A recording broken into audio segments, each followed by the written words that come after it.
ഇവന്മാർക്കെതിരെ എല്ലാം കേസെടുക്കണം. അതായത് ഈ തള്ളയ്ക്കും തന്തയ്ക്കും എല്ലാവർക്കും എതിരെ കേസെടുക്കണം. ഈ കുറ്റവാളികളായിട്ടുള്ള ഈ നായിന്റെ മക്കൾ ചെയ്തിട്ടുള്ള പ്രവൃത്തികളിൽ അവരുടെ അച്ഛനും അമ്മയ്ക്കും അവരുടെ കുടുംബത്തിനും പങ്കുണ്ട്.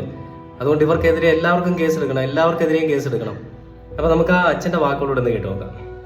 അച്ഛൻ താങ്കളെ വിളിച്ചിരുന്നു അല്ല? ഒരാഴ്ച എന്നെ വിളിച്ചിരുന്നു. നിന്റെ മകനാണെന്ന് അറിയില്ലായിരുന്നു, അവൻ അതിലില്ലാത്ത നിരപരാധിയായ ഒരു കുട്ടിയായിരുന്നു എന്നൊക്കെ വിളിച്ച് പറഞ്ഞു. ഇത് കഴിഞ്ഞതിന്റെ ശേഷം.